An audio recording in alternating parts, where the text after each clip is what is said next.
welcome back to Smartier, and today we're going to look at doing a brake fluid flush on a Smart 453. In this case it's a for 2, but it's the same as a for 4 really.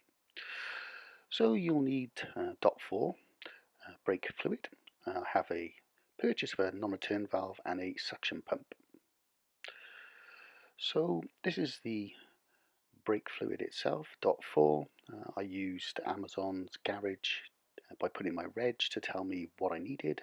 I did a little bit of research as well, but if you want to look at all the bits and pieces, just pause the video and zoom in. This is a litre, and that should be enough to do the whole job.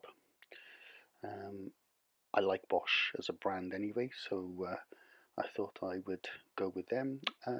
This is not an Austin Powers tool. This is a brake fluid extraction syringe, and it comes with 2 size fittings, and this is the one I'm going to use.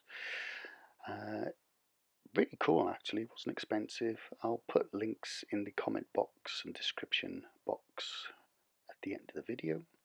Comes with a couple of replacement seals that you can see in the bottom of the tube. You've got an adapter there for the smaller size long hose, and it has a very clever lock system, so you literally just push it in and push the tube in, pull it out, and it locks. Very simple. And if you want to get it out, you just pull back on the blue tab and then you can pull it out simply. So again, push it in, give it a tug, and it's locked. And this is the non-return valve. What does that mean? Well, effectively it means that when you break the bleed valve knuckle on the brakes and you put your foot on the pedal, the fluid will only go out, it won't go back in. And the idea is to not let any air back in the system, because letting air into brake fluid is really bad, and as you'll see later on in the video, there was some air in the system, which is why I could feel it was pretty much not perform as I thought it would. So as you can see, it comes with 2 hoses. This is the non-return valve itself. It has an arrow on it. The arrow is the flow that you expect the fluid to be pushed out, so it has to go on a specific way. It comes with a couple of clips as well, and it literally goes like this. So these are the clips, a bit tight. You might want to use a pair of pliers to compress them. 1 minute. Just had to go and get my little handy little pointy nose pliers, brand new ones. I'm quite happy to use them. I think this again was on Amazon. It was about £6. Again, I'll put the link in.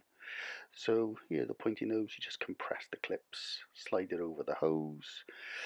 The reason why I got this, you see a lot of people doing these brake fluid flushes. They do it with another person, which you can do and avoid paying for this.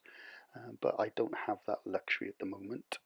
So here, it literally is just a push-on sort of deal. It's a little bit tight because it's brand new hose. Make sure you get it on as close as you possibly can, and then you offer up the clip, compress it so it gets bigger, slides over the knuckle, release it, and that's not going anywhere.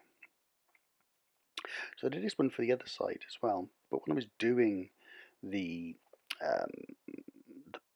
brake flush, I thought I would use the clip on the other end of the hose to lock it to the actual blade nipple itself, or the bleed nipple. So here we go. Again, quite a tight fit. I did trim this because it wasn't cut very square. It was cut at a bit of an angle, but there you go. It ain't going anywhere. And remember that arrow when you're using it. So, like I said, really happy to have another little tool in the kit. So I've shown countless videos how to take the inspection cover off, or the service cover off. So just open that up. So here's your brake reservoir. This is what we'll be using and going back and forth to quite a bit. And we'll have a look now and see how dirty it is. But on the actual cap it does tell you .4, so I do have the correct fluid. Now if we have a little look in the brake reservoir, we can actually see, if you zoom in, there's actually bits of grit in there as well. and it's quite yellowy. It should be more or less clear, but it's quite yellowy. So I thought before I start messing about and having it open a lot, I'll give it a bit of a clean, just with some water, but make sure it's very clean so it doesn't cross-contaminate. So what we're going to do is explain here, you need to do it from the farthest from the brake pedal, so that's this corner because it's a British car, so it's the back passenger corner first, then is the back driver corner, then you do the front passenger corner, that's the third one, and then the fourth one is the driver's side.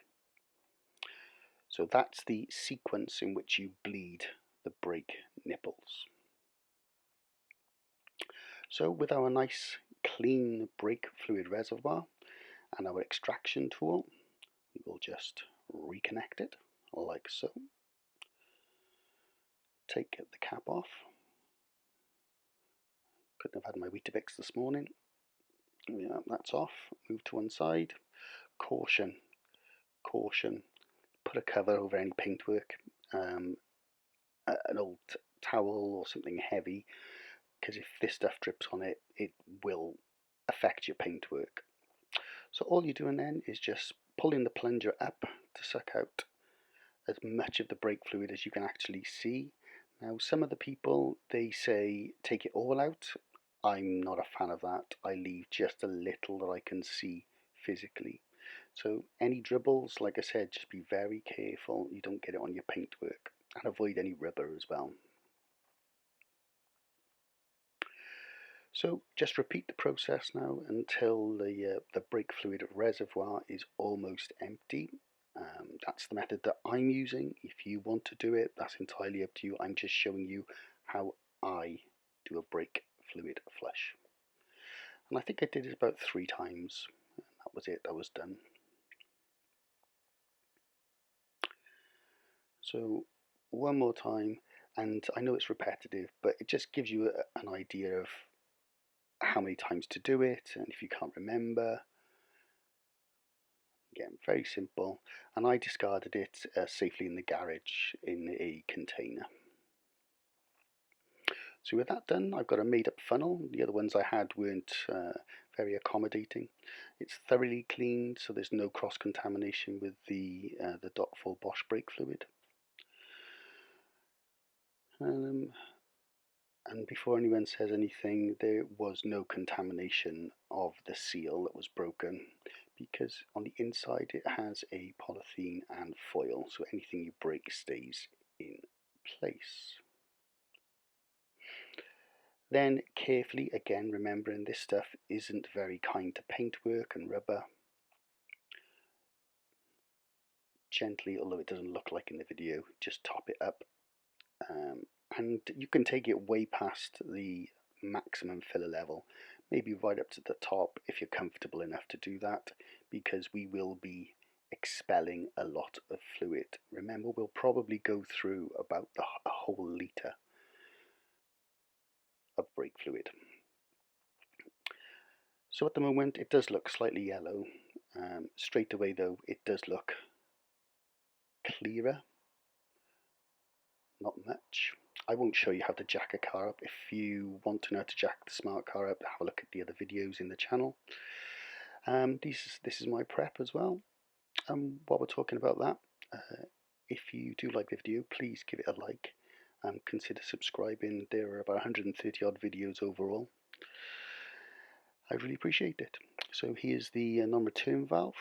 Now this is the rear passenger brake bleed nipple, or knuckle some people call it. Just use a flat blade screwdriver to prise it off. I tried cracking it or turning it with, I believe it was a 7mm, yeah, it's a 7mm spanner, ring spanner, but I really had difficult getting good purchase on it or a good grip on it. So top tip, use a maybe an elongated socket just to break it, just to loosen it a little, and then you can take it all the rest of the way with the ring spanner.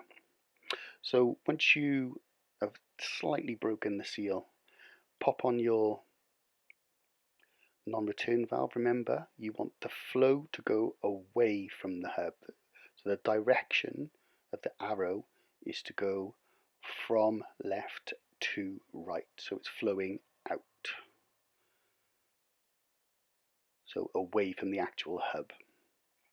And then you just break it, and if you watch carefully, that's me just putting it in the pot underneath to collect it. If you watch carefully, you will see some start to come out. It is a bit of a faff, as I said.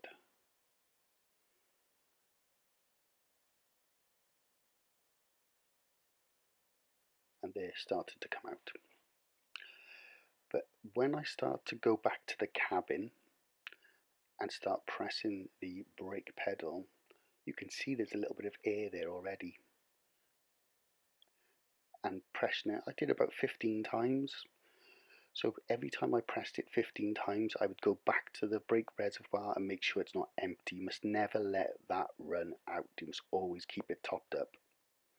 So here you are now, more depressions of the brake pedal, and look, there's the air that was in the system that was giving me poor brake performance. It was giving me a spongy feel. Let's get that out of there. So 15 pumps of the pedal, pushing it through the non-return valve. Now, I was really pleased when I saw that on the video because I knew I wasn't imagining it. That's the main aim of doing this video for today, was to get a better brake performance, less spongy. So again, just make sure you keep going back and forth to the brake fluid reservoir. Never let it run out, never let it run down so you can't see it. Always keep it topped up using your funnel, your filler. And then it's just a case of some more air coming out, look. And then it's just a case of pumping it, checking it, pumping it, checking it. And then once you're confident that you've gotten all the air out, or even you might be able to see a slight change or a change of colour in the brake fluid. I won't bore you with this because it did take me about 20 minutes because I was being very cautious about how much I actually did press and get out of the actual reservoir. But I think I topped the reservoir up 3 times just on the first wheel corner that I was working on. So that's it in principle. So once you've done that, it's literally a case of just tighten up the nut again. I think this is the video for it. Nope, that's me still pumping it in. I'm seeing if there's a change in the coloration. There's a slight change, a slight yellow change. It's hardly noticeable. But once you're satisfied and you're happy, like I said, I topped it up 3 times and I made sure there was no air in there. I was checking the video every time I would return to the vehicle. Once there's no air in there, I'm making sure that you're happy with maybe a slight change in the coloration so that it's now got the fresh fluid in. You literally just lock it off, so lock the bleed nipple back up, and then you can take off the non-return valve hose. And as you can see on there, I did use a clip as well. Instead of putting it on the actual non-return valve itself, I moved it onto the bleed nipple just to make sure if there was a lot of pressure, it didn't pop off. So again, constantly back and forth, check the reservoir, don't let it go too low. Just keep topping it up. Remember, if you put too much in, you've still got that suction tool at the end of it. So I won't do the other side at the back, I'll just show you the front now. It's a lot better position. As you can see, there's the bleed nipple, or the bleed knuckle, a lot easier to get at. And this time, it's not a 7, I believe it's a 9mm. So it's actually a different size spanner you need. I think we can have a look at it in a second. So same thing again, making sure the arrow is going away from the bleed knuckle, so it's flowing that way. Here we go. So pop on the hose and then the clip, just so it doesn't pop off under pressure. And then it's simply the same principle. You crack the nut, crack the bleed nipple. I think this is where I realise, yep, it's not a 7mm. What is that all about? Go away and get a 9mm. Then make sure you dispose of this wasted, used brake fluid responsibly at your local recycling centre. It is nasty stuff, nasty stuff. Keep it out of reach of kids in case they can accidentally get it. Yep, 9mm. So 7mm for the back, 9mm for the front on this 453.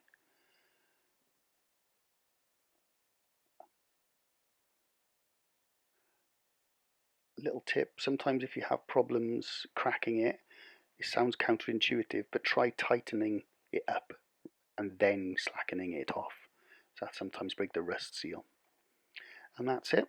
And that's the same thing, so it's the same process. Pump the pedal, keep an eye on the reservoir, make sure it doesn't, and again there's some more air coming out. So whoever did this before really did a rubbish job. And it wasn't me, this is the first time I've done it. So the same principle, pump it, wait until the fluids change or there's no air bubbles coming out, lock it back up nice and tight. Don't over tighten it because you'll need a new brake caliper altogether. Remove your brake fluid, again being careful about the excess and where it flows to. Tighten it up again with a ring spanner, ever so slightly nip it up. Don't forget to put the dust cap on. Well done, Gareth. Give it a little clean, because again this stuff is nasty. It's not good for rubber, it's not good for plastic, not really. And then what I do is I just pump the brakes till I get a solid feel, and my god, the difference was insanely different. It was so much better, it was rock solid. Then it's just a case of checking the brake fluid reservoir is up to the maximum level or just below it. Pop the cap on. Here's just another angle of how much is in there. It's a lot cleaner, as you can see, no dirt and grit in there now. Just a case of pop the cap on and cup of tea time. Thanks for watching and stay safe.